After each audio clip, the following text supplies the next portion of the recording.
Hey everyone, welcome to the SoCal Report. My name is Steve Olson. This entire show is dedicated to helping you buy and sell Southern California real estate with ease, with fun, with as little stress as possible, and to have as much success as possible. This is episode 1. On Mondays, we cover everything that you need to know. We take your questions live in regards to what it takes to purchase a home. If you have a question around buying a home in Southern California, selling a home, market questions, dynamic questions, situational questions, news, all of that fun stuff, then go to the SoCalReport.com/ask, and we will make sure that we answer those live on the call. So let's get into question number 1. And it comes from Mia R. in Long Beach, California. I have it sounds like she's in a contract right now. I got a bad home inspection back. Should I cancel the contract? What should I do? Well, it depends on what's on the contract or what's in the inspection report matter. There's really 3 things that we consider that you should look at when home inspection comes back.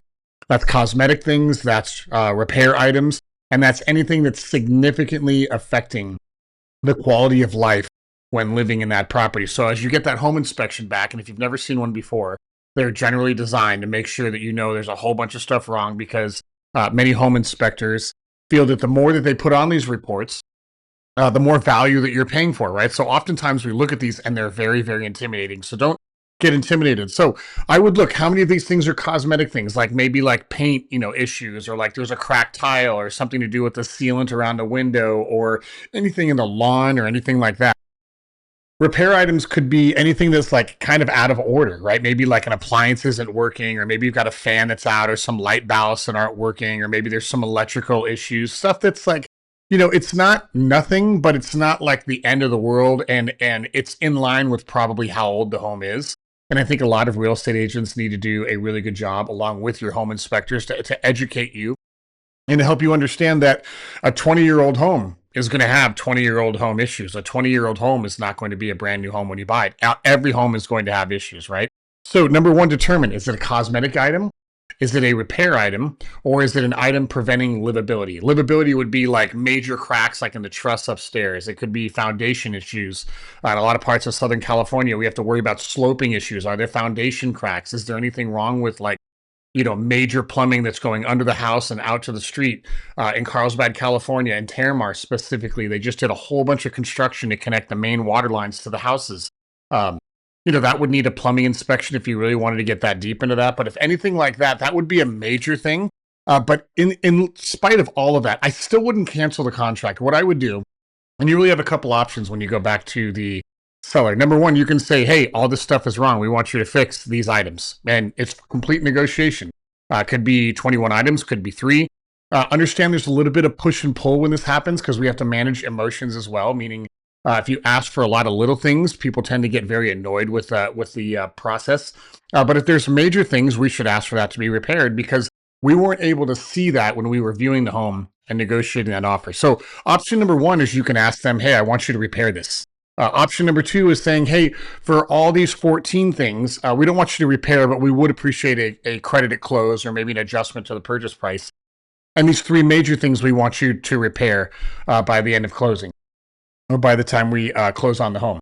Now, if the repairs are major, right, and it's not something that's going to take a few days or maybe even a couple weeks, you have a couple options here. You can say, well, you can give us a credit at close, and we will apply that credit towards the contractor as they do the work, allowing the home to close on time. You can change the closing date. Like, let's say that you're a little nervous about what this is going to look like and how the repairs are going to go. You can extend the close of escrow as long as buyer and seller agree. And the third thing you can say is, hey, Mr. and Mrs. Seller, I don't want you to do any work whatsoever. I just want you to amend the sales price or give us a credit at close. What's the difference between a credit at close and amending the sales price?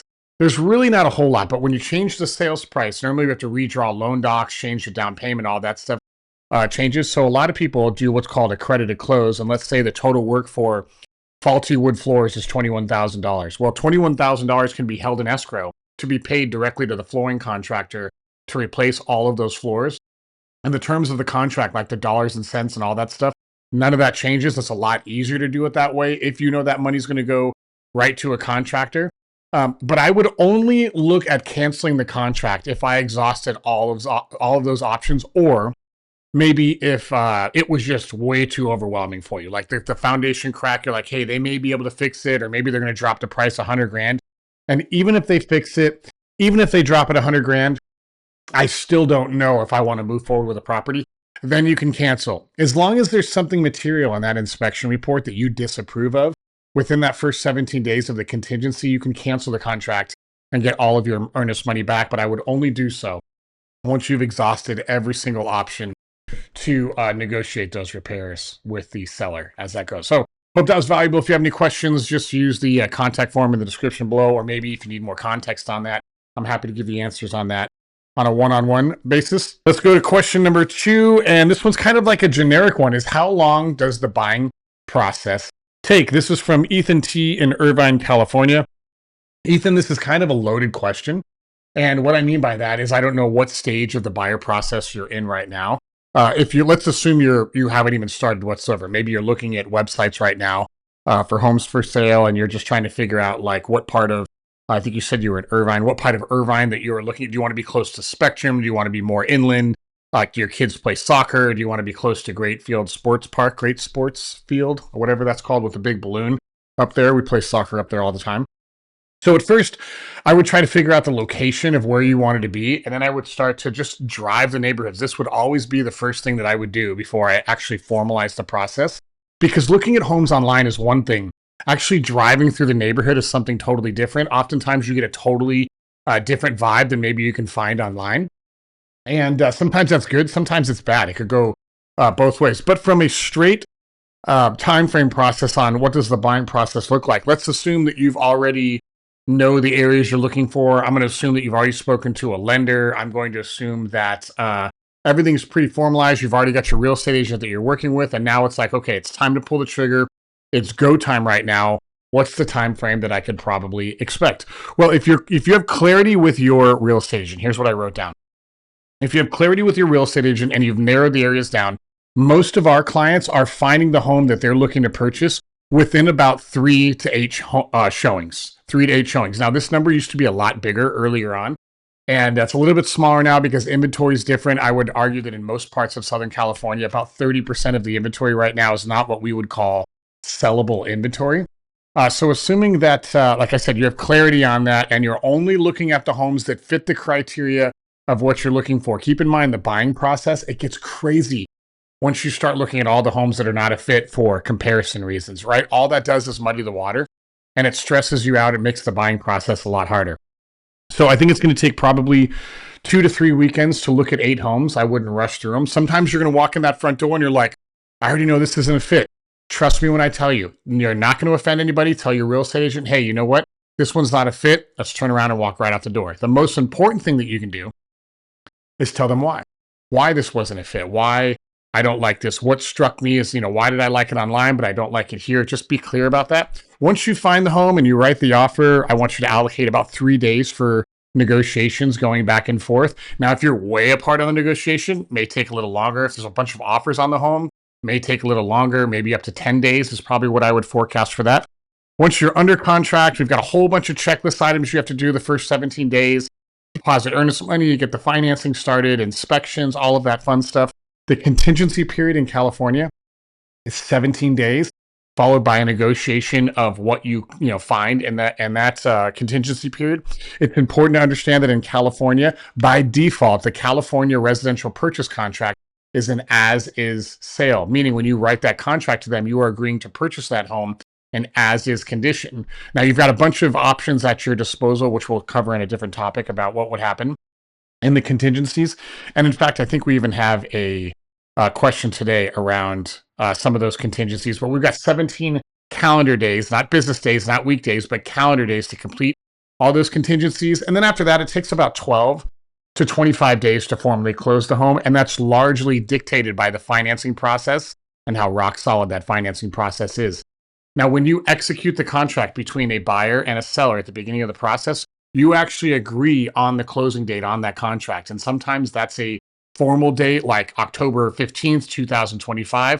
It could be 45 days after, successful execution of contract. Maybe it's a bunch of offers and you don't really care about the closing date, but you need 45 days to close, or 35 or 32 days.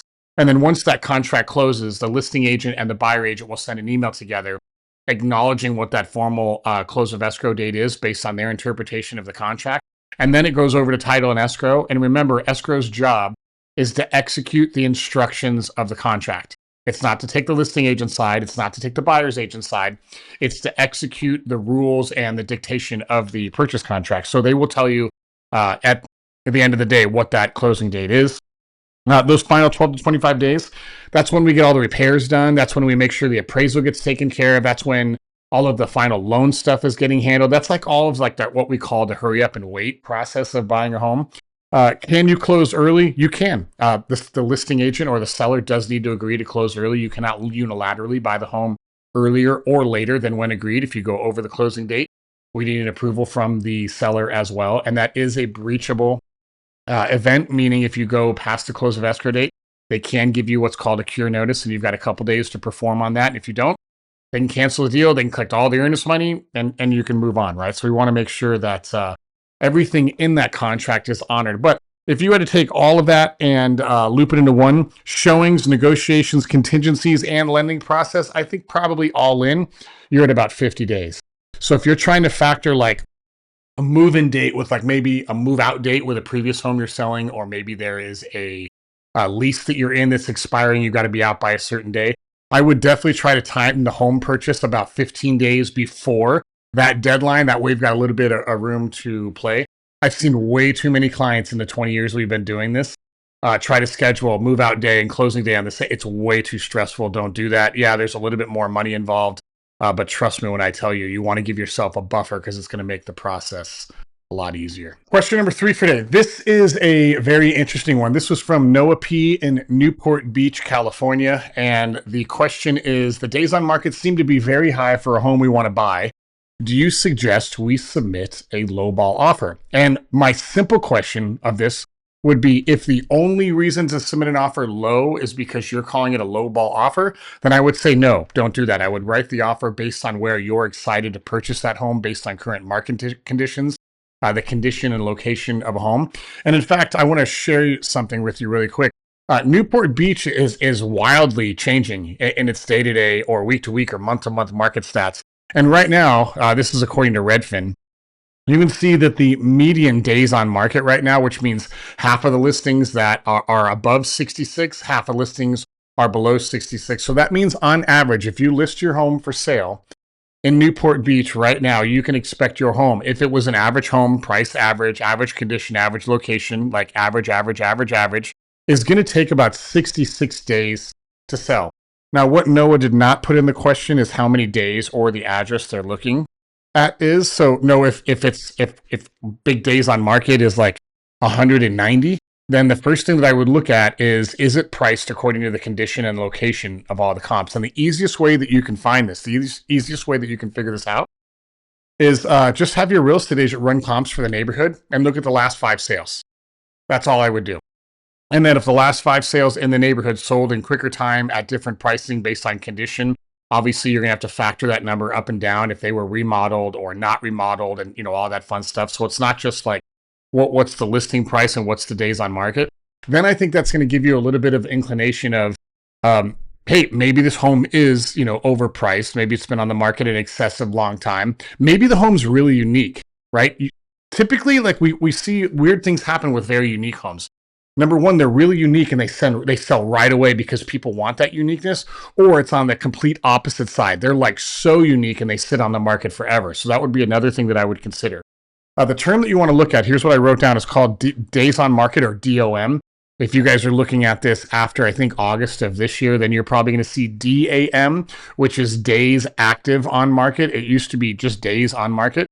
And all this is calendar days that home has been actively marketed on the MLS. Long days on market doesn't necessarily mean there's something wrong with the home. It doesn't necessarily mean that it's priced too high. There literally may not be a buyer for that home. If there's in Newport Coast, right, let's say there's a 27,000 square foot home that doesn't have an ocean view, that's still on the hill, going up that huge hill.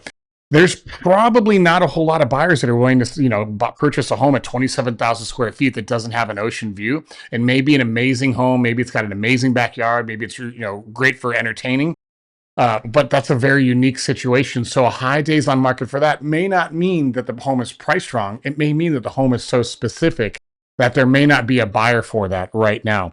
The other reason why days on market may be high is maybe the seller's leaving room for negotiation. By the way, if you guys watch our seller episodes or home listing episodes, I would never list my home with room to negotiate. It almost always ends up in the favor of the buyer. We'll talk about that later. It doesn't mean there's anything wrong with a home either. If high days on market, home could be in great condition. Could be an amazing home. There's a lot of reasons why a home could sit on the market for extended period of time. And again, if you look at this and this housing market report on Redfin, Zillow, and all the sites, this is available for almost every single city in the country.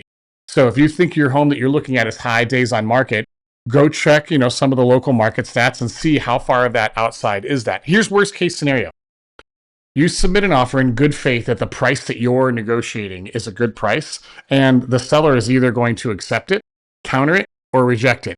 Even if the offer is rejected, you still can come back and resubmit. It's not the end of the world. For some listing agents, for some sellers, that is a tactic they use just to reject the offer. To tell them, hey, we're willing to play ball, but you're so far off, we don't even think we should get started, right?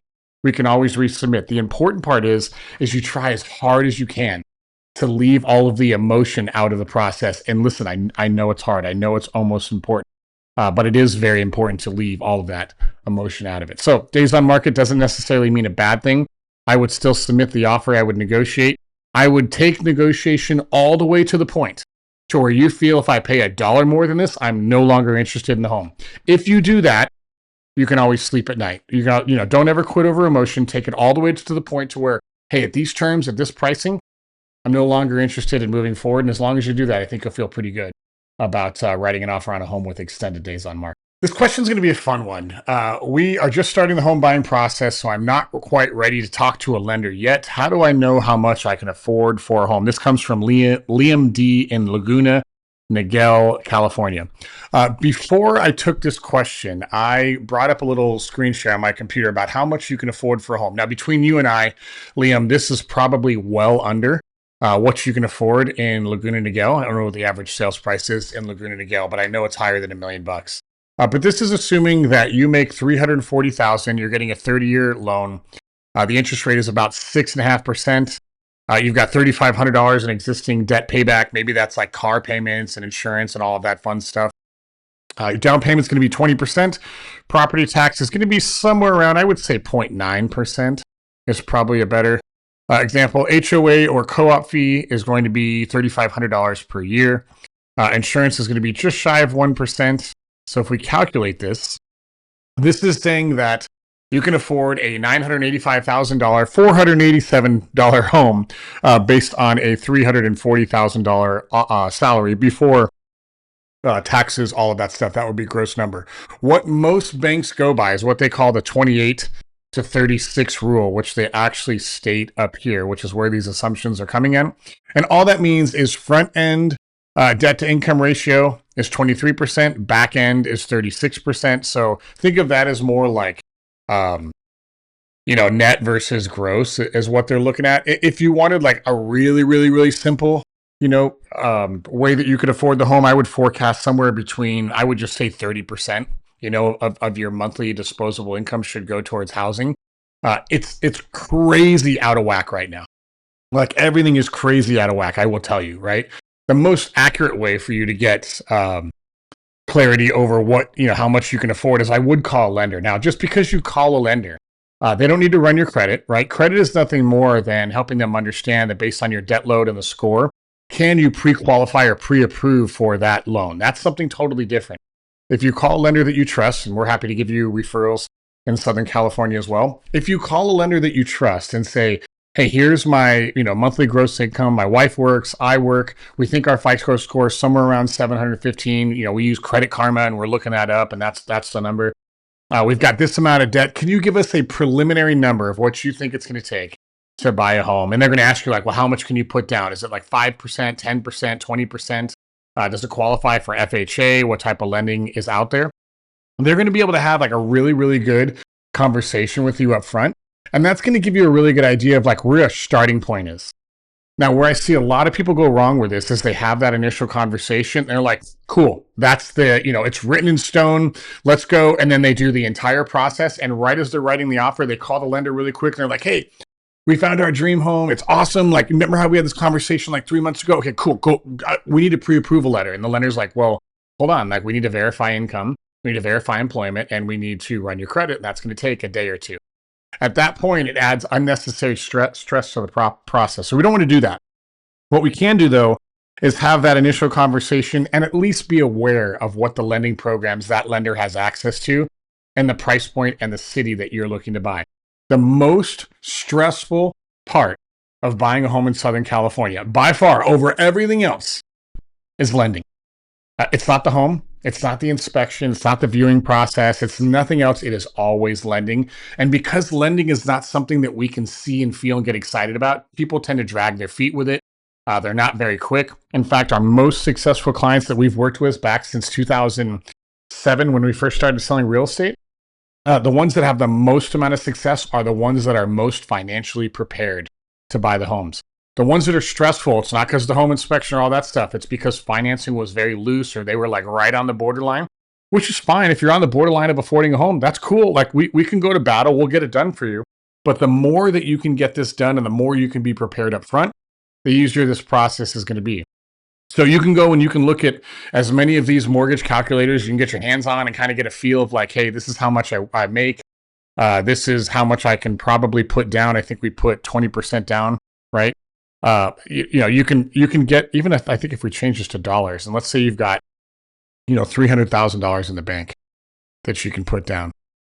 Now that 300,000 based on income and all that, that gets us $1,069,638, give or take, right? So play with this. This is not something that I would like, as the Godfather would say, like I wouldn't take this to the mattress by any means, but this would give me a head start and at least starting that initial research process of what it looks like to purchase a home. And I think it's totally okay to call like 3 or 4 lenders and get their opinion on all across the board and find out who you feel has the best products, who you feel has the best process. The best process is probably the most important part.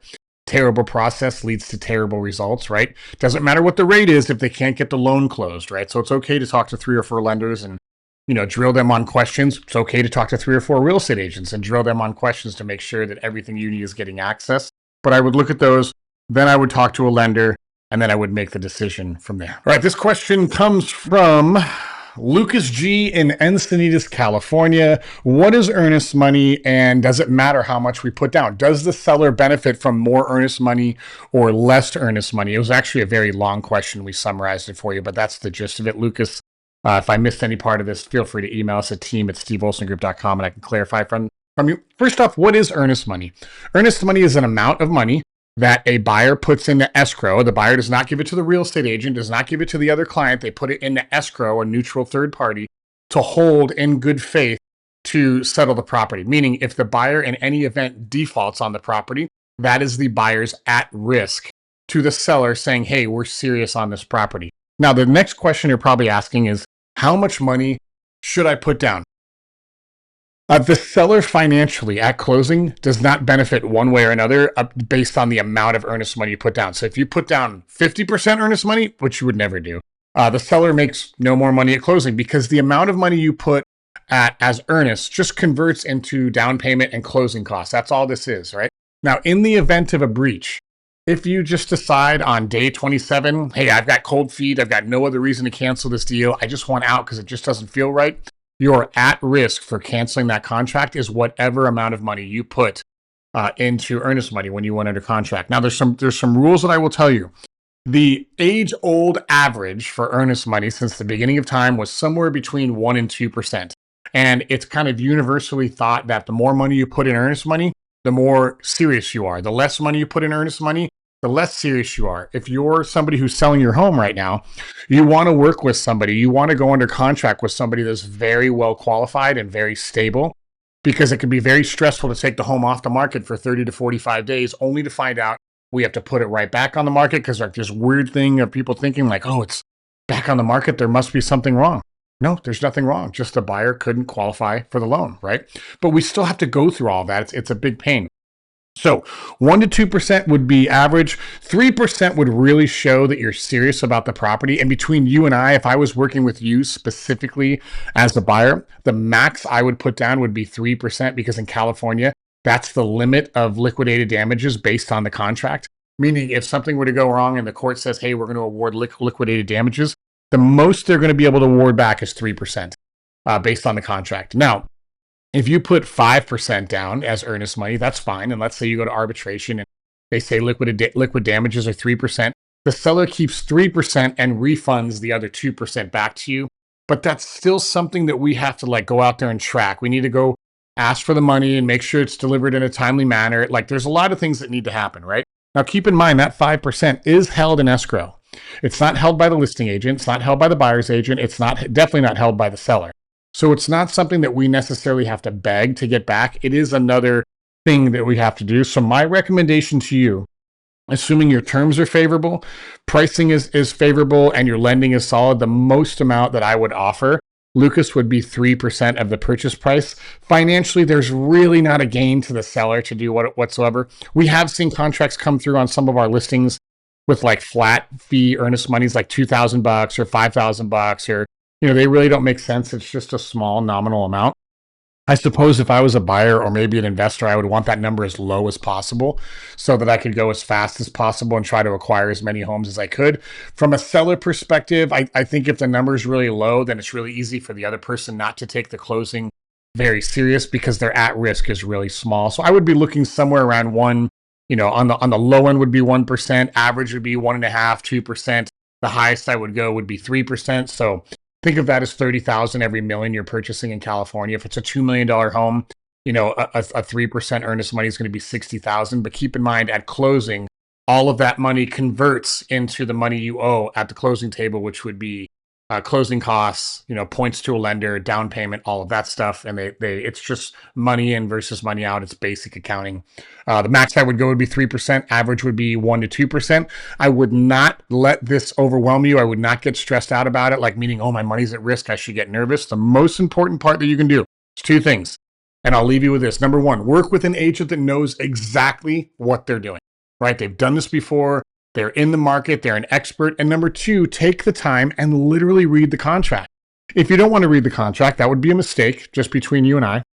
I would always read everything that I sign. If you don't want to read the contract, or once you've read the contract, take the PDF, upload it to ChatGPT and say, ChatGPT, I am the buyer of this home. Please let me know every single deadline I have based on this contract. And you'd be shocked at what it comes back at, right? ChatGPT, oh, on this day you owe this day you owe this day you owe this, closings on this day, this is that. It will analyze the entire contract. You can ask ChatGPT, hey, here's my contract. What is every way I can get out of this contract and still get my earnest money refunded? ChatGPT is going to go, and it's going to give you every single thing. There's nothing that is going to be more secure than you knowing the contract. Now, your real estate agent should know the contract, but we don't ever want to take the onus of our responsibility to what we have to do for that and just put it on somebody else. We always want to read the contract so we know exactly where we're going for that. It's super important. Run it through ChatGPT. Ask ChatGPT as many questions as you want on it. You can do this with Claude. You can do it with Manus. You can do it with Gemini. They all do a really good job with this. And I think it may shock you at how easy buying a home is and all the deadlines that you have. So 1 to 3%, 3 would be the high end, 1 to 2 would be average. Under 1, I don't think listing agents are going to take you very seriously, so I wouldn't even go down that road. If you can't afford 1 to 3%, then they're probably going to doubt your ability to come to the table with the down payment you need for all of that stuff. So kind of keep that in mind. Again, if you're working with a really good agent that's done this for a long time, they can kind of tell you what those market dynamics are locally, but definitely in Southern California, it's 1 to 3%. All right. Hope you guys crushed Monday. That was our 5 questions for Monday. We actually got quite a bit from the ads that we ran over the weekend. So next week we'll take another 5 questions on everything buying real estate. Tomorrow we'll talk about 5 questions, including the third one, which I think if you're thinking about selling your home, you're going to want to pay attention to. That's tomorrow's episode. 5 questions we'll take about selling your home, and we'll go from there. All right. I love you all. Have an amazing Monday, and we'll see you on tomorrow's show.